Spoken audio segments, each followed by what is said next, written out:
You are Locked On Wolverines postcast, part of Locked On Sports Detroit on the Locked On Podcast Network.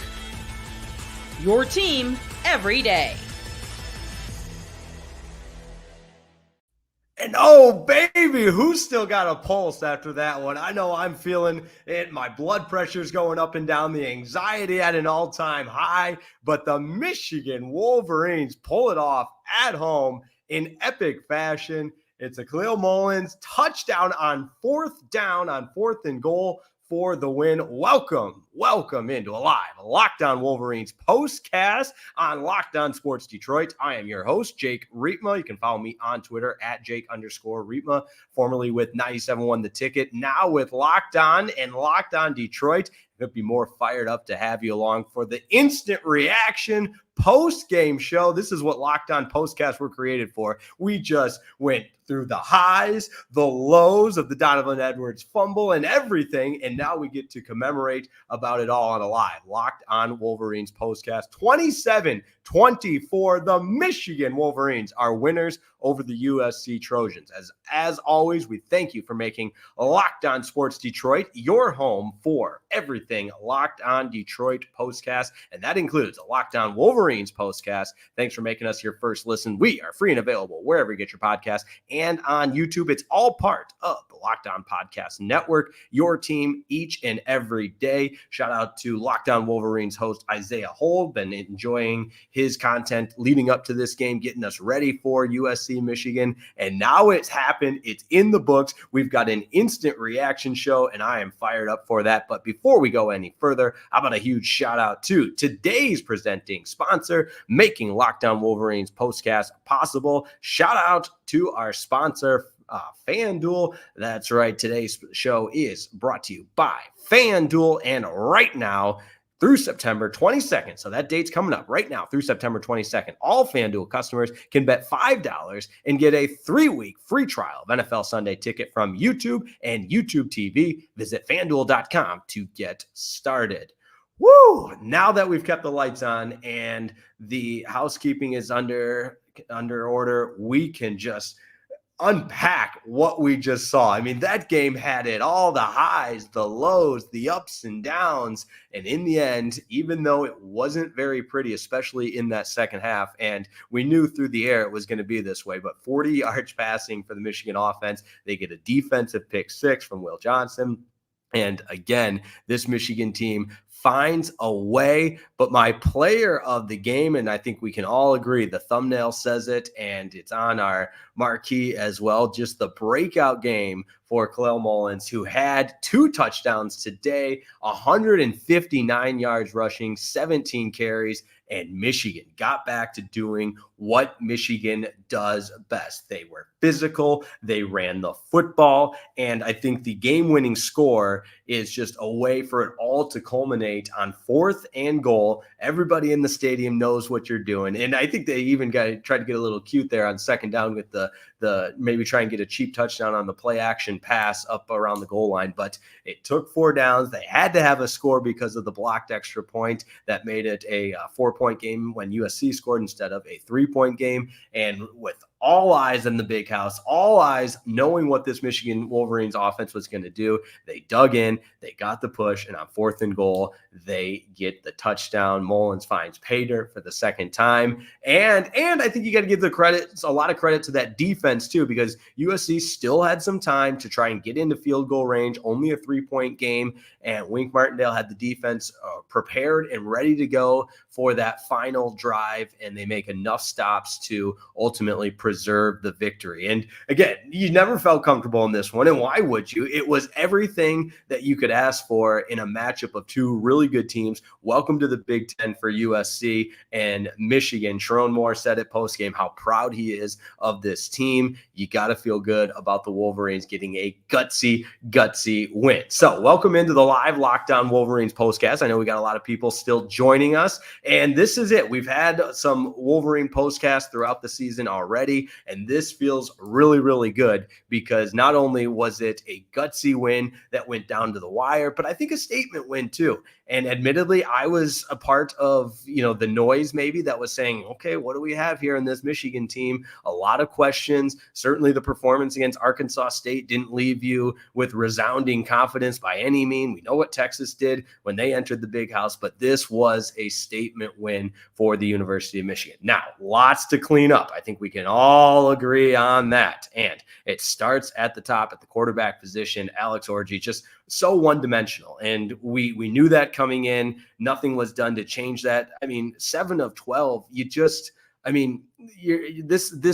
are numbers that you look at, and it's just I'm looking at the ESPN box score. So if there's any discrepancies, that's the one I'm looking at. 7 of 12 for 32 yards. It's just like, that can't be a college quarterback's final line, if you will. That can't be what we see in the box score. But the breakout game for Mullings, and the way he did it against a USC defense that is very much improved. In fact, I was talking to some USC fans, some alum, that sort of thing. And what their biggest concern with the team entering this season was, how could they adjust to the physical nature of play in the Big Ten? And I think, to their credit, they did that in a one game sample size. Obviously, we'll see how the year goes on. But at the very end, when it mattered the most, you had Mullings, you had this offensive line showing the physical dominance of the University of Michigan. And ultimately, that's what preserved the win. All right. No Colston Loveland for this game as well. That was a big story coming in. But when you look at the way this game started, you're feeling really good. I'm watching the game. You're seeing the Mullings long touchdown run in the first to go up 17-0.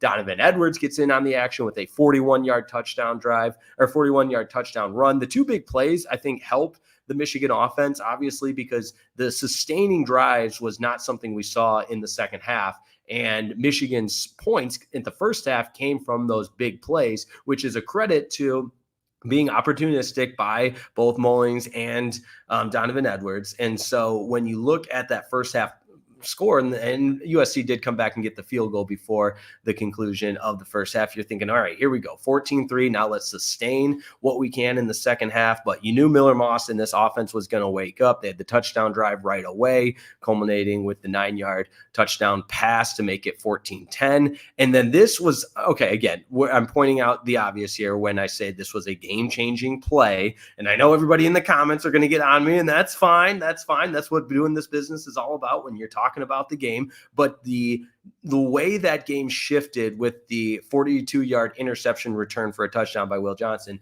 you're thinking, all right, this is the Michigan defense that we knew. We wanted them to show that they can make plays, and not only make plays and get the other offense off the field, but make game-changing plays. And that's what you saw from the interception return for the touchdown. And when you look at what that did for this Michigan team, it totally, A, allowed them to catch their breath, and B, it took all the momentum away from USC, who was driving. Make no mistake about it. They were driving in that in that second half after they had already made it 14-10.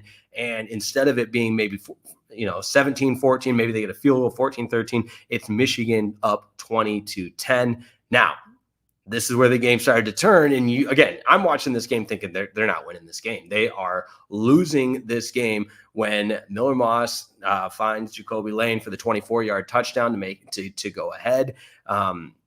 That was, of course, after the fumble by, and back up a little bit, Miller Moss had a touchdown pass before that at the end of the third quarter that made it 20-17. But the offense isn't doing anything on offense, and the defense is doing their best to sustain it. But at the same time, we know how good this USC offense is, and you're thinking, all right, how much longer can we continue to tread water? And this game can't end soon enough. That's where the Donovan Edwards fumble happens. Then USC capitalizes on 3rd and 18, and we can cherry pick different parts of this game, but that 3rd and 18, allowing USC to score the touchdown there, it was a backbreaker. And you think you're having safety help over top from Dean. He doesn't get over there in time, and USC is just too good for lapses on the defense like that. Now, this is where the guts come in, the resiliency. Michigan able to mount a 10-play, 89-yard drive for the touchdown, culminating with the Mullings 1-yard touchdown run for the for the win. But that said, the 53-yard run by Mullings where he broke a couple of tackles, put Michigan into scoring position, that was the play of the game. And it just showed the determination, the physical running style, the ability for yards after contact, all of that from Mullings, the breakout game for him. Now, I want to open it up for comments and hear from everybody that's tuning into the live Locked On Wolverines postcast. Appreciate everyone, as always, making it your post-game destination. My name is Jake Rietma. Michigan gets the win over the USC Trojans, 27-24. Don't go anywhere. We're just getting started. We're going to talk comments. We're going to talk more Alex Orgi, and we're going to talk about how Michigan got back to being Michigan with this win, as well as look ahead to the schedule coming up. That's all coming up on a loaded Locked On Michigan Wolverines postcast. Don't go anywhere. Back in just a moment. Hey, this episode of the Locked On Wolverines postcast is brought to you by eBay Motors. You know the combination. It's all about passion, drive, and patience. That's the formula for winning championships, and it's also what keeps your ride or die alive. eBay Motors has everything you need to maintain your vehicle and level it up to peak performance. I'm talking superchargers, roof racks, exhaust kits, LED headlights, and oh so much more. So whether you're into speed, power, or style, eBay Motors has you covered. With over 122 million parts for your number one ride or die, you'll always find exactly what you're looking for. And with eBay Guaranteed Fit, that's right, Guaranteed Fit, right in the name. Your part is guaranteed to fit your ride every time or your money back. Because with eBay Motors, you're burning rubber, not cash. With all the parts you need at the prices you want, it's easy to make your car the MVP and bring home huge wins. So keep your ride or die alive at ebaymotors.com. Eligible items only. Exclusions apply. eBay Guaranteed Fit only available to U.S. customers.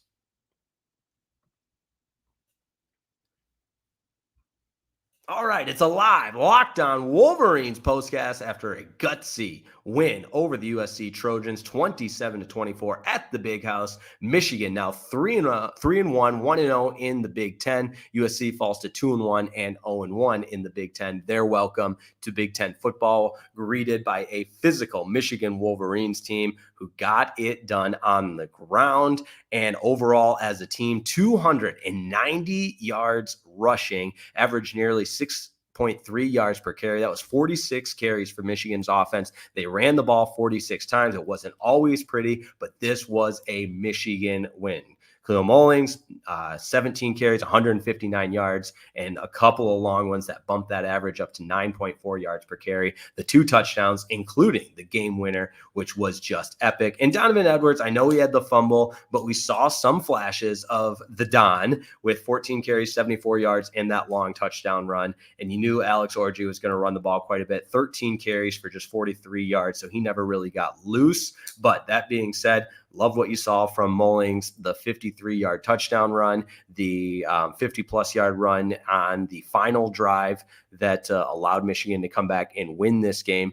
And that final drive, got to give Alex Orgi credit in the offense. Again, it wasn't always pretty, but 10 plays, 89 yards. So that's almost the entire length of the field to go. And it culminates with a touchdown, took 3:25 off the clock, and then the defense did the rest for the final 29 seconds. So welcome into a live Locked On Wolverines postcast. As always, fired up to be with you. It's always great to have you live on the air following the conclusion of this game. And with that said, I know we've got a lot of stuff going on. The Detroit Tigers, we've got Locked On Lions tomorrow. It's all good stuff going on here on Locked On Detroit. That's why we appreciate you making us a part of your day and making us your post-game destination. Now, as always, we want to open it up to the comments, and lots to do. And I think it's going to be one of those crossovers. I know we've got Tigers going on right now with the Orioles, and the Tigers have gone ahead and they've won it. Okay, great. I'm trying to keep my brain focused, which is a crazy thought to have, especially when you have everything going on between baseball and football. So the Tigers won today. That's huge. You got to love those gritty Tigers 6-4. Now let's get into some of the comments on the Locked On Wolverines side of things. And we are starting it off with Richard. Quarterback issues, can't emphasize that enough. Yeah, there's only so much you're going to be able to do when you're as one-dimensional as the Wolverines were on this game today. And 290 yards rushing is great. And I talked to somebody who was at the game. He said it just felt like Michigan bully ball was back, where you just bully the opponent. But that can only last. It's not going to work against some of those teams that are on your schedule here coming up. It can work for certain opponents, but if Michigan wants to get to where they want to go, and everything's still in front of them. That Texas loss, yes, that's a black eye on the resume nationally, but make no mistake about it. And I'm not sitting here saying the playoffs are right around the corner, but the fact of the matter is it is a Big Ten schedule, and it is a 12-team playoff, as we know. So the 12-team expansion gives you the ability and kind of the flexibility to shake off an early loss like Michigan had. And again, I'm not saying that there's lots of improvements that need to be made, but everything is still in front of the Michigan Wolverines. Aaron Taylor says, welcome to the big Trojans. Absolutely. We've got a lot of people looking for a Locked On Tigers postcast, and I appreciate that. But that being said, we got two different we got Michigan Wolverines, we've got Detroit Tigers, all good stuff going on right now. This one's interesting. Aiden Runner, can we please have Jack Tuttle start? That would be interesting, going to your third quarterback already as the defending national champions, and we're still in the month of September, and we're calling for the third quarterback. I wouldn't be surprised, but at the same time, I don't think there's going to be that drastic of a change. You've already made one change at quarterback, moving on from Davis Warren to Alex Orgi. Is there a third change? I don't see that happening. TC wants to get in on the action. Kalel needs to be the workhorse. Completely agree. He was this afternoon, and to the tune of having a breakout game. And like I said, this was his coming out party. 159 yards, 2 touchdowns, and really put the Wolverines offense on his back. And I thought it was interesting. They talked about this on the broadcast, and also Big Ten football on CBS. We're all going to have to get used to that, right? I mean, the theme song, you got Brad Nessler and Gary Danielson, who are two of my favorite commentators. But it's interesting just the way our body works. When you hear that, you think, I'm supposed to be watching the SEC. I'm not supposed to be watching the University of Michigan in a Big Ten game against USC. Now, I joke around and everything, but we can all agree that was just a little bit of a mental curveball thrown your way that you just kind of got to get used to. And with big wins like this, maybe that will be exactly what we need to get used to, the Big Ten slate being on CBS. But Michigan gets the win. They get some help from the defense. I talked about the pick 6. I think even though at times in that second half, USC, especially in the third quarter with the 14 points, and then their third touchdown in the fourth, or the first touchdown in the fourth quarter, but third touchdown overall, a product of bad field position. And, there's going to be mistakes that happen from a week-to-week basis. There's lots that this Michigan team can clean up. Sherrone Moore and the coaching staff have to get that right.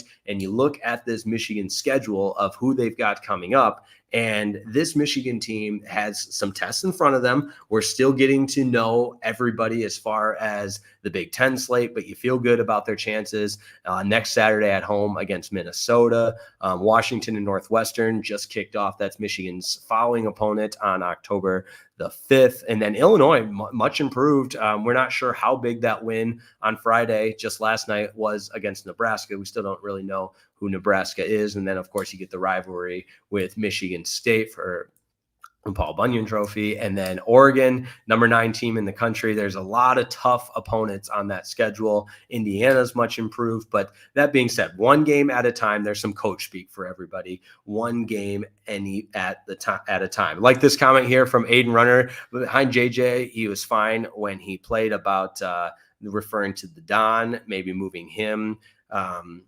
or perhaps maybe, I'm not sure exactly what that comment's for. I meant to click on this one. Did this give anyone else Rose Bowl vibes? It did feel like that, just because these two teams, you feel like anytime you turn your attention to a Michigan USC game, it was the Rose Bowl. And, I think it was just their 10th meeting all time. And it'd been a while since these two teams had played that wasn't a postseason game. All right, we are going to wrap it up. The University of Michigan gets the win over the USC Trojans, a big win, 27-24. Michigan scores late to steal the win at the Big House. We'll continue taking your comments and continue to tie a bow on this one. Michigan's 1-0 in the Big Ten and 3-1 overall. Don't go anywhere. We are just about ready to tie a bow on this one here on the Locked On Wolverines postcast.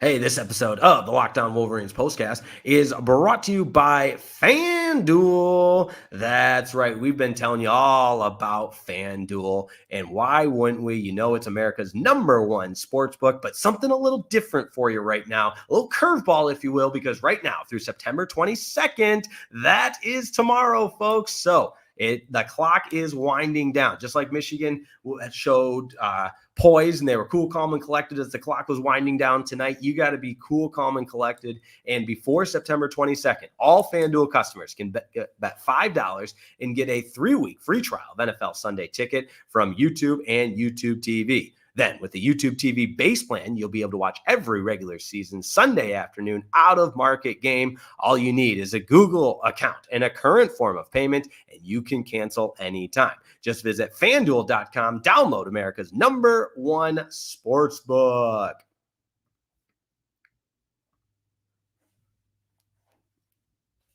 All right, we got a lot of people watching, and why wouldn't we? It's an exciting victory for the Michigan Wolverines, and a victory that kind of I would say rejuvenates some of that belief in this program with Sherrone Moore and company, and the changes that were made. Obviously, the Campbell offense didn't look great, but Mullings with the breakout game, I think, is where you turn your attention to this one, because Michigan's identity has always been run the football, out physical you, play great defense, win the battle in the trenches, and they did a lot of that tonight. Now, are there areas to improve? Absolutely. You look at how one-dimensional that offense was. That doesn't bode well for you in the future. Some other things that I think you could improve upon: the third down efficiency. Michigan just 4 of 15 on third down, but that said, 3 of 3 on fourth downs. However, you got to be better than 4 of 15 on third down, and the passing, it just left so much to be desired. Clean game for Michigan, just the 3 penalties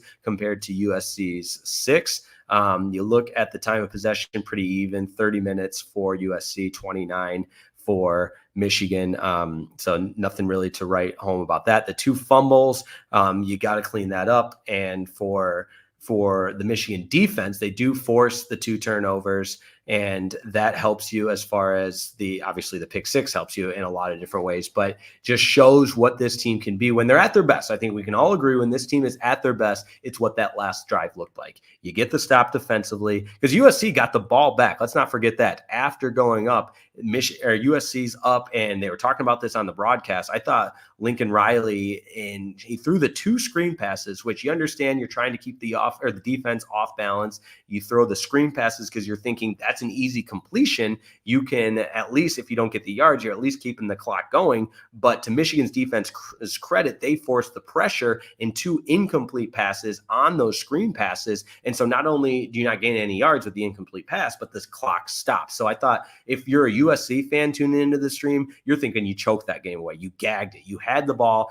and the lead. And I wouldn't say Lincoln Riley got conservative, but the play calling just didn't work. And with that being his calling card, what USC is supposed to be built around, you think if they're USC, if you're telling yourself, we get the ball back up by 4 and have a chance to really put together a 4-minute drive to milk this clock and win the game, that's what you sign up for. You would take that 10 times out of 10, but that's where Michigan deserves a lot of credit. The defense gets the ball back. The offense goes all the way down the field, 89 yards, and on the back of Mullins, to get that win. So Michigan is going to move to 3-1. USC falls to 2-1, 1-0 in the Big Ten. Everything's still in front of them. Let's get to a couple more comments as we completely as we close out this Locked On Wolverines postcast. The Will Johnson one, that's a good question because he was not in on that long touchdown pass on the last drive or the last touchdown for USC. Is he okay? We'll keep you posted on that. I don't want to this isn't about breaking news or anything of that nature. It's about recapping the game, but that will certainly be something we have our eye on for the Michigan Wolverines moving forward here. A couple more comments here. Maritime Adam, longtime fan of Locked On Detroit. Appreciate him tuning in. Did not watch the game today. Did catch the last half of the Tigers game, and I'm glad I will be in full attendance for Locked On Tigers. There you go. All right, yeah, Tigers do win, and this time of year, hey, this is what you sign up for. This is fun. Tigers in a playoff chase. Michigan Wolverines getting a big win at home to welcome USC to the Big Ten, and the Detroit Lions will go tomorrow. So we are a little bit at the mercy of the calendar as far as when shows can hop on and do a live post-game show. That's what happened today with Locked On Tigers postcast and, of course, Locked On Wolverines postcast. Same thing goes tomorrow with Locked On Tigers postcast and Locked On Lions postcast, but them playing later should be just fine for a doubleheader with the Locked On Tigers postcast at the conclusion and the rubber match tomorrow, and then with the Locked On Lions postcast. But that's going to do it for me on the Locked On Wolverines postcast. And as always, we thank you for making us a part of your day. It's always a pleasure to be on the air with you, covering all things Detroit for your post-game destination. We thank you for making us your first listen. But for your second listen, you got to find Locked On College Football. That's right. From NIL deals to never-ending conference realignment rumors, Spencer McLaughlin gets you ready and up to date on an awesome season coming along on the gridiron. You can find Locked On College Football on YouTube, wherever you listen to podcasts. So great stuff there. Appreciate everybody tuning in. That's going to do it for me. If you missed the live YouTube episode, don't worry. Everything's available on the YouTube page, Locked On Sports Detroit. If you're new around here, I should have said this from the beginning. Please subscribe. We appreciate that. Our goal is 1,000 subscribers before the conclusion of baseball season, but we're with you all around the year, all around the clock. Locked On Sports Detroit, Locked On Wolverines postcast, Locked On Tigers postcast, Locked On Lions postcast, Locked On Pistons postcast, Locked On Wings postcast. All good stuff. This is your post-game destination. I'm your host, Jake Rietma. You follow me on Twitter at Jake_Rietma. I'll follow back. Always enjoy chopping it up with everybody on Twitter as well. And thanks so much for tuning in. Michigan gets the win over the USC Trojans. Make sure you join us for a Locked On Wolverines postcast next weekend following the Michigan-Minnesota game. We'll let you know when we know the game time of that one. Thanks so much. Michigan wins. We'll see you next time on Locked On Sports Detroit.